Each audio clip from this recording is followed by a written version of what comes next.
भिवंडी जैसे एक छोटे से शहर में रहकर सीए चार्टर्ड अकाउंटेंट का एग्ज़ाम क्लियर किया है।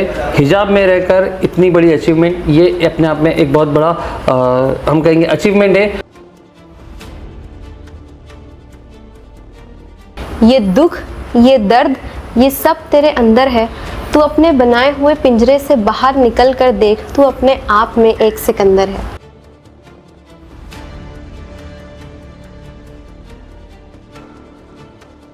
कि अल्लाह की रज़ा के आगे बिल्कुल राजी, अल्लाह की रज़ा के साथ में राजी। ये सभी लड़कियों के लिए एक बहुत मोटिवेटेड लाइन है। क्यों? क्योंकि लड़कियां अक्सर जो है शिकायतें करने लग जाती हैं। अपने घर में पढ़ना और फिर शादी करके जाना, और तुमको वही इमीडिएटली जो है पढ़ाई को कंटिन्यू करना था, तो पूरा जैसे कि ऊपर नीचे हो जाता है, मतलब जैसे कि पूरी दुनिया बदल जाती है ना, बदल जाती है पूरी। जी बिल्कुल। तो फिर वहाँ पे जैसे यहाँ पे माँ का लाड़ था, अब यहाँ पे सास के ताने हो गए, तो उसमें कैसे तुमने जो है उसको कोप अप किया? कैसे, मतलब फिर ये सब चीज़ें आई थी क्या यहाँ पर भी? आप अमिताभ बच्चन के घर में पैदा हो सकते हैं, लेकिन अमिताभ बच्चन बनने के लिए आपको कीमत देनी होगी। क्या बात है दोस्तों। तो अब हमें पता चला कि इंशा के इतने सारे अटेम्प्ट क्यों हुए, क्योंकि आधे से ज़्यादा ध्यान तो उनका शायरी याद करने में जाता था। तो इंशा ये बताओ कि जैसे जो स्ट्रगलिंग फेज था, जैसे तुमने देखा तुम्हारी एंगेजमेंट टूट गई, फिर बार बार अटेम्प्ट क्लियर नहीं होना, तो लोगों की बातें, लोगों के ताने रहते, तो उससे कैसे तुमने डील किया, कैसे उससे ओवरकम किया?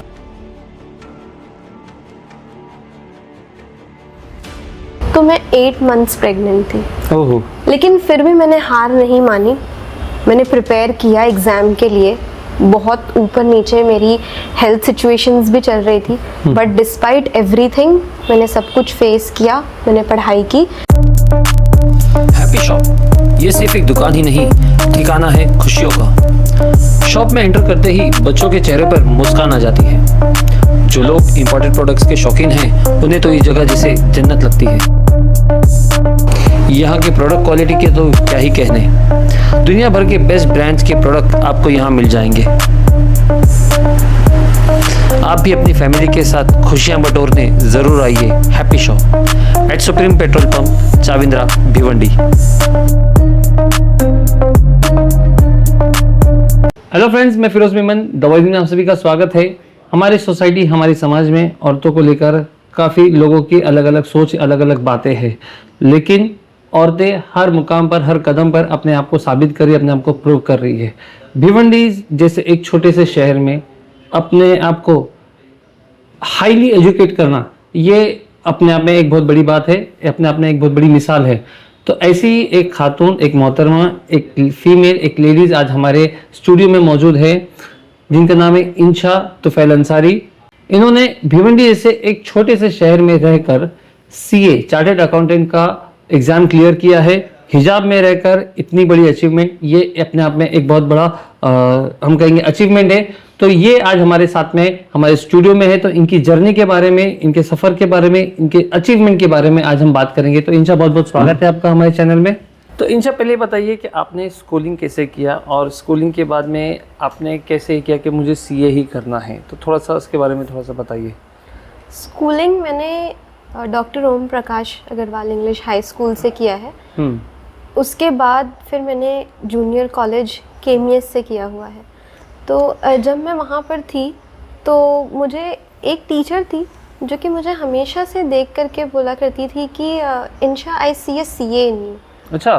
तो वहाँ से कहीं ना कहीं एक वो जो सीड होती है, बीज डाला गया था उस हाँ, वक्त से। वो हाँ। एक आ गया था, और वहीं से मुझे ऐसा हुआ कि हाँ मुझे करना है। उस वक्त कुछ पता तो नहीं था कि कैसे करना है, कहाँ से स्टार्ट करना है, क्या स्टेजेस होते हैं, कुछ भी नहीं था।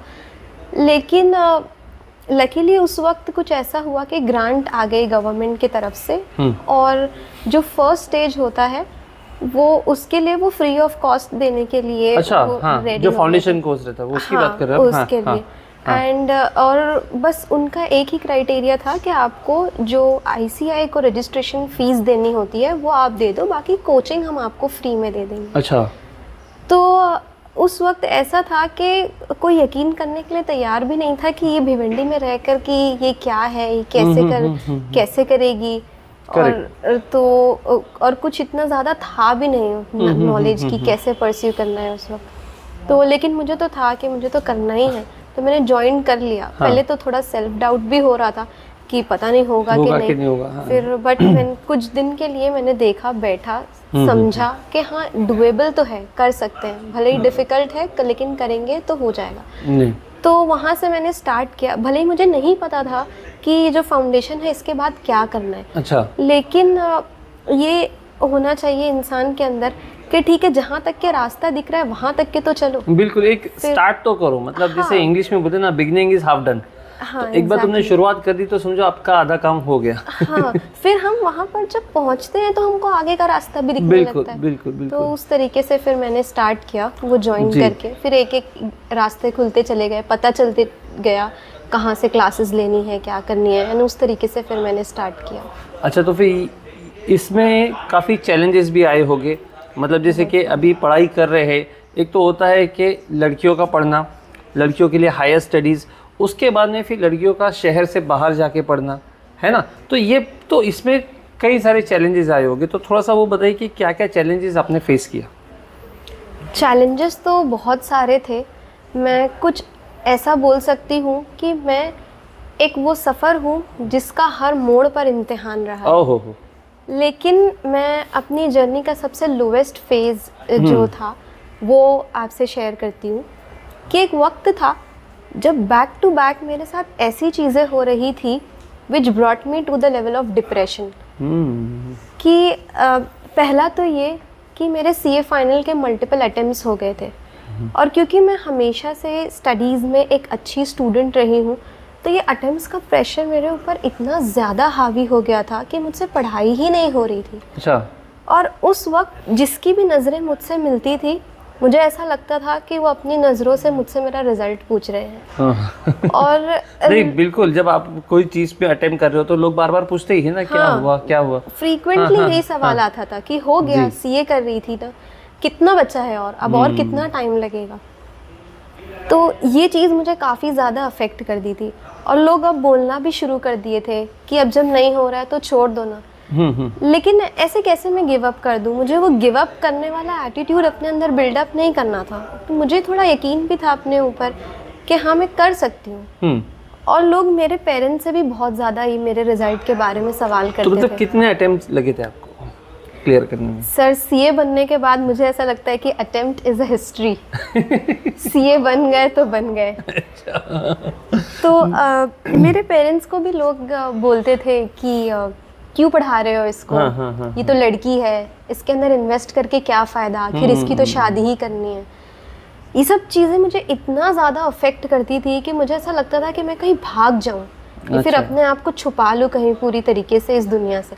ये मेरे लिए एक बहुत ही ज़्यादा अपने आप में स्ट्रेसफुल सिचुएशन बन गई थी। अच्छा, सीए बनने से अच्छा फिर सीए से शादी कर लो। है ना। तो चलो हम नहीं तो कम से कम, हाँ चलो बोले सीए की वाइफ, सीए नहीं तो सीए की वाइफ तो लगेगी, तो वो भी तुमने कर लिया था।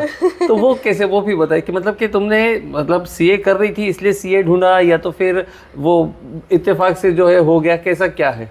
क्योंकि तुम्हारे हस्बैंड भी सीए है माशाल्लाह। तो हाँ, हमारे हस्बैंड सीए तो हैं, लेकिन हाँ मुझे ये भी बहुत ज़्यादा क्वेश्चन आता था कि अब तो सीए बन गई, अब तो शादी भी हो गई, बच्चे भी हो गया, तो अब क्या ज़रूरत है सीए करने की।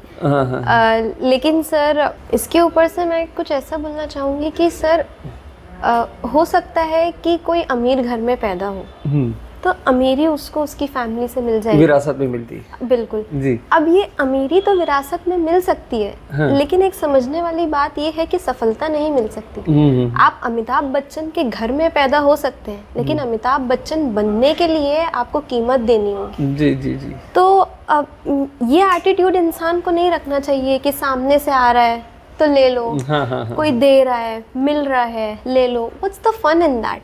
Earn it, earn it and then you know that you own it। सही बात तो है। वो जो प्रिविलेजेस होते हैं ना, वो इंसान को वीक बनाते हैं, and hard work makes you strong, and I wanted to be strong, and सबका यही माइंडसेट होना चाहिए।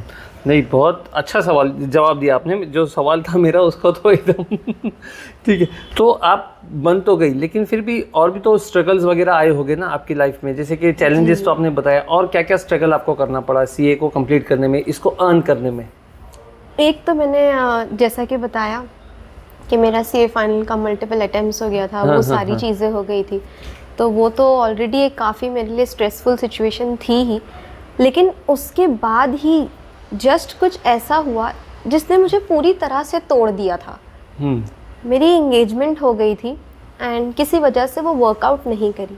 अच्छा। And we decided to call off the engagement, हमने उसको कैंसिल कर दिया। तो अब ये एक तरफ तो अटेम्प्ट्स का प्रेशर ऑलरेडी मेरे ऊपर बहुत ज़्यादा था ही, और दूसरी तरफ ये रिश्ता टूट गया, एंगेजमेंट वाली चीज़ हो गई।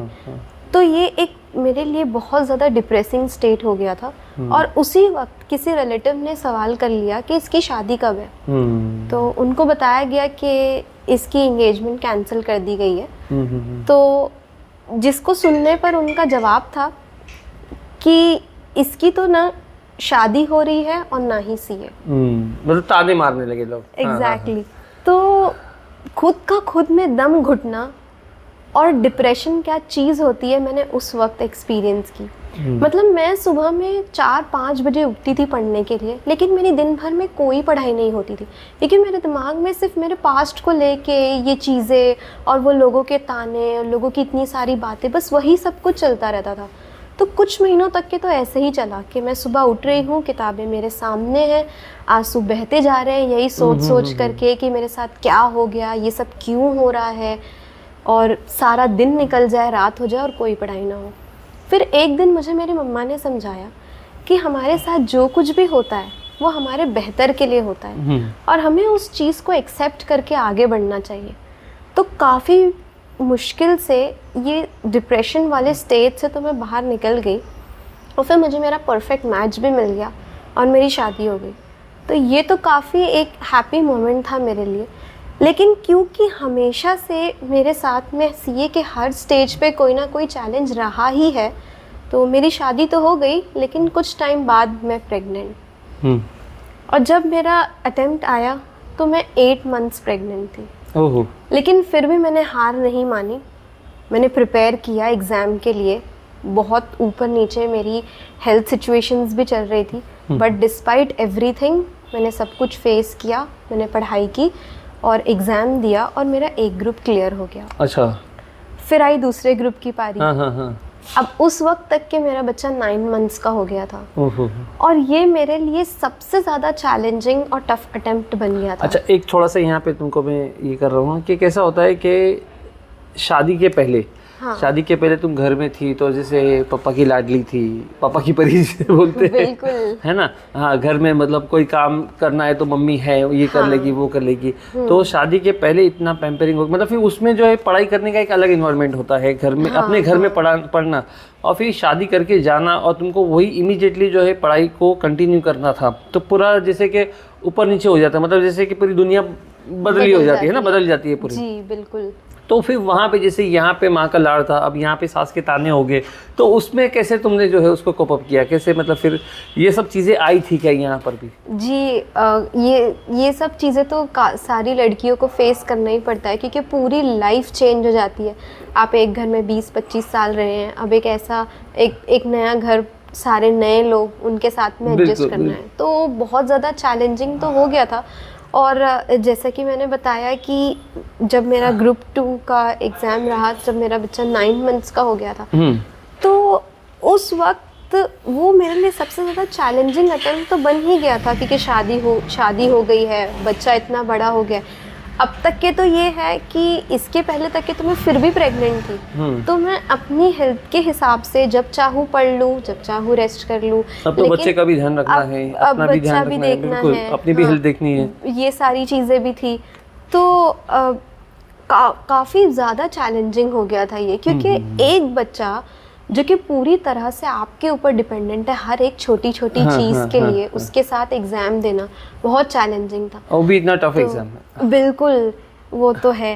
तो वही जो आपका क्वेश्चन था कि जैसे शादी वगैरह हो गई, तो फिर वो सारा, तो ये है कि मैंने कभी नहीं सोचा कि ये बच्चा क्यों, कि ये बच्चे के ये पीछे मेरा कितना टाइम जा रहा है, और मुझे पढ़ाई के लिए कितना कम टाइम मिल रहा है, मेरी शादी क्यों हो गई। मैंने ये सब सोचना छोड़ दिया, क्योंकि अब तक के मुझे ये समझ में आ गया था कि अल्लाह की रज़ा पर राज़ी होना क्या होता है, और लाइफ एक्सेप्टेंस मेरे अंदर आ गया था। नहीं, तो ये जो डायलॉग जो अभी इन्होंने स्टेटमेंट दिया कि लाइफ एक्सेप्टेंस, कि अल्लाह की रज़ा के आगे बिल्कुल राज़ी, होना। अल्लाह की रज़ा के साथ में राज़ी, ये सभी लड़कियों के लिए एक बहुत मोटिवेटेड लाइन है। क्यों? क्योंकि लड़कियां अक्सर जो है शिकायतें करने लग जाती है। मतलब हमने देखा है कि किस तरह से थोड़ा भी छोटी सी चीज़ें हो जाती है तो मेरे साथ ही क्यों ऐसा होता है, प्रॉब्लम्स गिनाने लग जाती है। तो ये सब चीज़ें आप लोगों के लिए बहुत अच्छा एक सबक है, एक लर्निंग लेसन है कि किस तरह से अगर आप राज़ी हो गए अल्लाह की रज़ा में तो फिर जो आप चाहते हो वो आपको हासिल होके रहेगा। जी, है ना? जी जी, आप कंटिन्यू करो। और फिर क्योंकि जैसे कि मैंने बताया कि मैंने एक्सेप्ट किया सब कुछ, मैंने बस अपना पूरा फोकस अपना बेस्ट शॉट देने पे लगा दिया। और अल्हम्दुलिल्लाह अल्लाह ने उसका फल दिया और सीए बन के आज मैं आपके सामने बैठी माशाल्लाह हूँ। माशाल्लाह, क्या बात है। तो अब ये बताइए मेरे को कि आपका सीए फाइनल हो चुका है, क्लियर हो चुका है, जी। तो अब क्या अपने हस्बैंड के साथ में आप प्रैक्टिस करोगी कि कैसे करोगी कि बस ठीक है डिग्री लगा के? नहीं, बिल्कुल ऐसा तो नहीं है। देखेंगे आगे लाइफ कहाँ लेके जाती है। अभी फ़िलहाल तो बच्चा काफ़ी छोटा है, जी तो फ़िलहाल तो मुझे उसे देखना है। लेकिन हाँ, एक चीज़ ये है क्योंकि मेरी जर्नी इतनी चैलेंजिंग रही है तो मैंने मेंटोरशिप स्टार्ट किया है और मैं जो सीए स्टूडेंट्स हैं उनको फ्री मेंटोरशिप अच्छा, दे अरे रही वाह, हूँ। हाँ हाँ, very क्योंकि good। मेरा ऐसा सोचना है कि एक गाइड एक ज़िंदगी बदल सकती है, एक बिल्कुल। सही गाइडेंस हाँ हाँ हाँ, एक इंसान की ज़िंदगी बदल सकती है। बिल्कुल। तो इसलिए मैंने ये स्टार्ट किया है और ये नियत से कि इंशाल्लाह ये फॉर लाइफ टाइम फ्री ही रहेगी। अच्छा, तो आप किस तरह से दे रही हो? मतलब कैसे कि ऑनलाइन गाइडेंस देती हो आपके पर्सनली किसी को मतलब बुला के, कैसे कि आप गाइडेंस देते हो? 1-on-1 फ़ोन कॉल गाइडेंस है, अच्छा तो मैं उस हिसाब से अभी चल रही हूँ फिलहाल। अच्छा अच्छा, तो कैसे मतलब लोगों को कैसे आप तक पहुँचते, मतलब लोग कैसे पहुँचते हैं आप तक के? मैंने मेरा राइटअप बना करके ग्रुप्स पे शेयर कर दिया है। अच्छा, तो उससे मुझे कुछ स्टूडेंट्स रीच आउट कर रहे हैं, फिर उनको बेनिफिट मिलेगा तो वो और दूसरे लोगों तक के पहुंचाएंगे, तो वो माउथ टू माउथ जी फिर जी होगा। जी। तो इनसे ये बताओ कि जैसे जो स्ट्रगलिंग फेज था, जैसे तुमने देखा तुम्हारी एंगेजमेंट टूट गई, फिर बार बार अटेम्प्ट क्लियर नहीं होना, तो लोगों की बातें, लोगों के ताने रहते, तो उससे कैसे तुमने डील किया, कैसे उससे ओवरकम किया? सर, इस पर से मैं ये बोलना चाहूँगी कि दुनिया तुम्हें कहेगी कि तुम काबिल नहीं हो, कि दुनिया तुम्हें कहेगी कि तुम काबिल नहीं हो, तुम मुस्कुरा कर कहना कि ये तो वक्त बताएगा। हाँ हाँ, क्या बात है। कि मेरा ये मानना और आज है, वक्त ने बता दिया। मेरा ये मानना है कि अगर सपने तुम्हारे, मंजिल तुम्हारी, मेहनत तुम्हारी, हार जीत, जब सब कुछ तुम्हारा है, तो हमें लोगों की बातों को सुनकर, सोचकर हार क्यों मानना।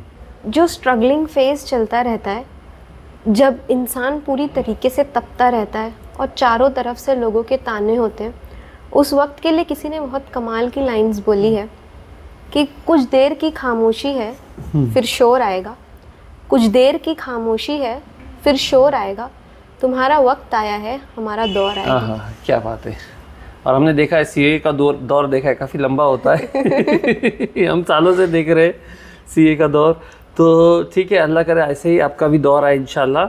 और हम पूरी दुआ करेंगे कि जिस मेहनत से, जिस स्ट्रगल से आप यहाँ तक पहुँची है, तो और जो मकसद के लिए आप यहाँ पे आई है, तो अब आगे चल के जो अल्लाह ताला वो तुम्हारा मकसद पूरा करे और अपने मकसद में तुम कामयाब हो जाओ। ठीक है। मैं ये चाहूँगा कि जो लड़कियाँ अभी पढ़ाई कर रही है, स्टडीज़ कर रही है, किसी भी लेवल पे कर रही है, तो बहुत सारी लड़कियाँ जो है, क्योंकि लड़कियाँ काफ़ी इमोशनल होती है, तो बहुत जल्दी जैसे कि चीज़ों में वो बहक जाती है, डिप्रेशन में आ जाती है, थोड़ा सा मतलब इमोशनली काफ़ी बहुत जल्दी अट्रैक्ट हो जाती है। तो उनके लिए क्या मैसेज है, थोड़ा सा मैं ये चाहूँगा तुमको। सबसे ज़रूरी चीज़ थ्रू आउट द जर्नी होती है कि खुद पर यकीन रखना, चाहे हालात कैसे भी हों, और यकीन ऐसा कि हज़ारों की भीड़ में से मैं उभर कर आऊँगी, हज़ारों की भीड़ में से मैं उभर कर आऊँगी, मुझ में काबिलियत है, मैं करके दिखाऊँगी, ये यकीन होना चाहिए। और लास्ट में मैं कुछ ऐसा बोलना चाहूँगी कि ये दुख, ये दर्द, ये सब तेरे अंदर है, ये दुख, ये दर्द, ये सब तेरे अंदर है, तू अपने बनाए हुए पिंजरे से बाहर निकल कर देख, तू अपने आप में एक सिकंदर है। क्या बात है दोस्तों। तो अब हमें पता चला कि इंशा के इतने सारे अटेम्प्ट क्यों हुए, क्योंकि आधे से ज़्यादा ध्यान तो उनका शायरी याद करने में जाता था। तो दोस्तों ये थी हमारे साथ में इंशा अंसारी।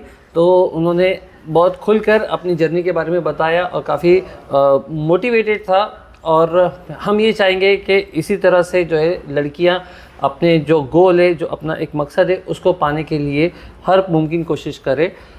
ऐसे ही हम आपके साथ में और भी एजुकेशनल और ऐसे ही वैल्यूएबल कंटेंट और ऐसे वैल्यूएबल लोगों को आपके सामने लाते रहेंगे। हमारे साथ बने रहे। मैं Firoz Memon, the voice news से थैंक यू इंशा।